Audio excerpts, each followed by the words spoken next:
Hey, what's going on, guys? Welcome back to another edition of RHOX Garage. I'm your host, Dan, and on today's episode, we're going to be installing part number SEAT-761 on our E-Z-Go RXV. Now, before we get started, let's take a look at everything that comes in the kit and the tools we're going to need to get the job done. When you open up your kit, you're going to have your front and rear seat back brackets, as well as your vertical support. And then after that, we're going to have our flip frame.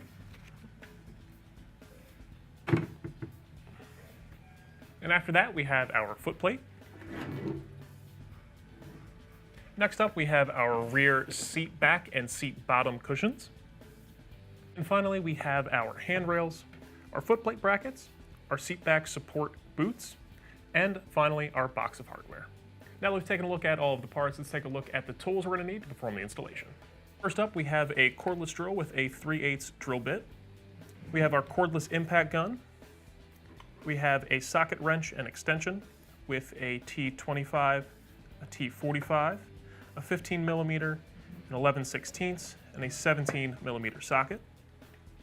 After that, we have a 10 millimeter, a 15 millimeter, and an 11/16 wrench. We have a number 3 and a number 2 Phillips head screwdriver, as well as a flathead screwdriver. We have a panel remover tool, and of course, some safety glasses. And now before we get started, we just want to go over a few safety precautions. First, we're going to set our parking brake. Then we're going to turn our cart off. And if we have an electric cart, we're going to flip the tow run switch to the tow position. Once all that's done, we're going to start by removing the front seat back cushion. So in order to remove the front seat back cushion, we need to remove the 2 bolts that are on either side of the cushion. Now we want to make sure that we're doing this with hand tools only, as these bolts can strip out pretty easily.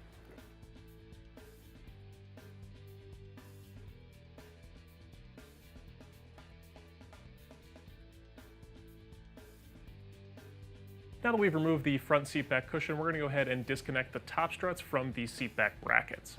Now, before we do that, we want to make sure that we do put some kind of prop rod underneath the top so that it doesn't fall down on our head.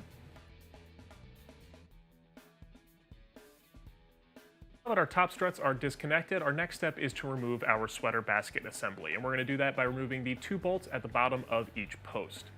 Now, in order to make this a little bit easier, we're going to go ahead and remove our access panel and our 2 rear fender wells. While this is not necessary, this is definitely going to make things a little bit easier.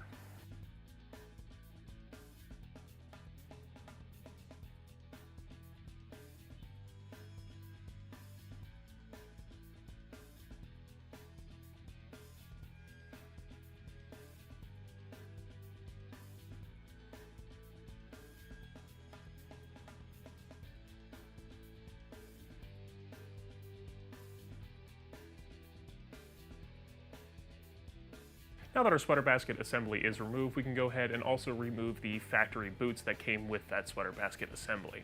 Once those are out, we can go ahead and install our new seat back bracket boots, and if we have some issues installing those, just use a flathead screwdriver to manipulate the boot until it goes into the hole.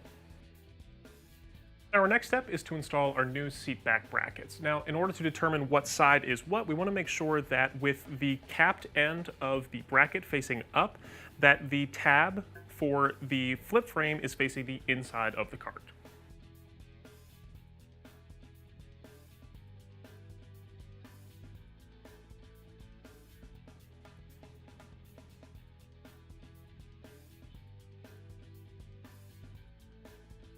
So now that our new seat back brackets are installed, we're going to go ahead and reattach our top struts. Now while we're doing that, we're also going to put in our new rear seat back cushion brackets, and we're just going to reuse our factory hardware.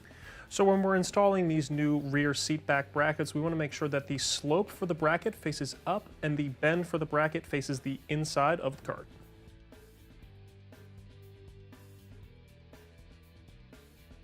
Now we're going to repeat the same process on the other side. Now before we install our vertical support, we need to remove the 2 bolts that are inside the bag well and drill those holes out to 3/8 using our 3/8 drill bit.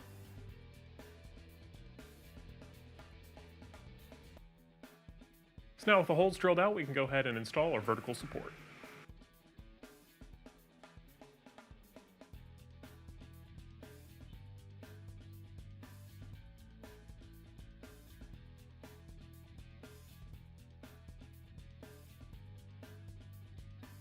Now that our vertical support is loosely installed, we can go ahead and attach our flip frame.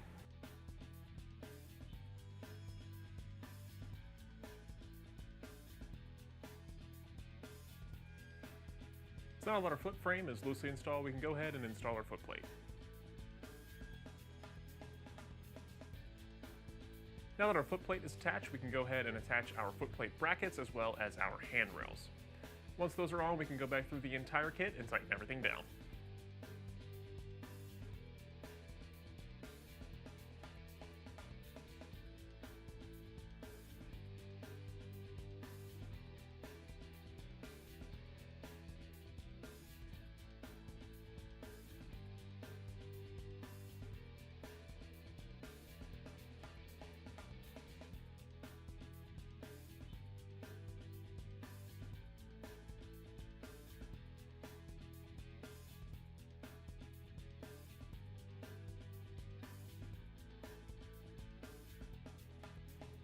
Now that all of our hardware is tightened down, and before we put our seat cushions on, we're going to go ahead and reinstall our access panel. Now, if you removed your inner fender wells like we did, this is the time to put those back on.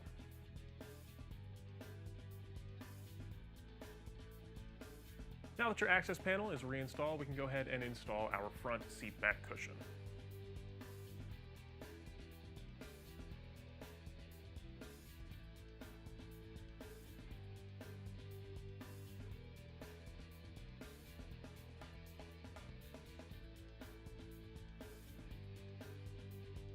Now that our front seat back cushion is installed, we can go ahead and install our new rear seat back cushion.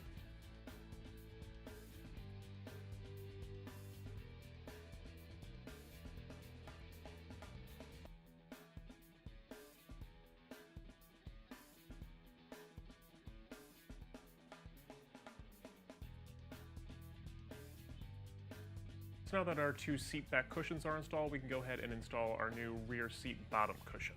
Now when I'm installing these cushions, I like to line the two top corners up and then go from there with the rest of the screws. So I usually start on the passenger side top, get that mounted, and then I go over to the driver's side top, get that mounted, and then once those two are in place, everything else will line up just great.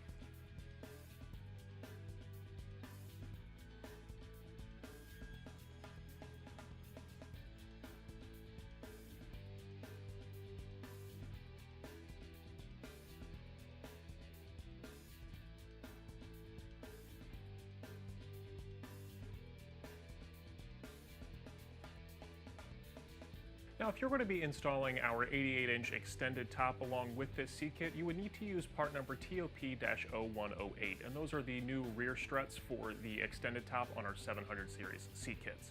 Now, if you're going to be installing those would just mount right here to the handrail, and you would mark and drill those holes, making sure to keep everything lined up. Once you've installed that seat bottom cushion, that's going to wrap up the install on the SEAT-761 on our E-Z-Go RXV. Thanks for watching this episode of RHOX Garage, and I'll see you guys next time.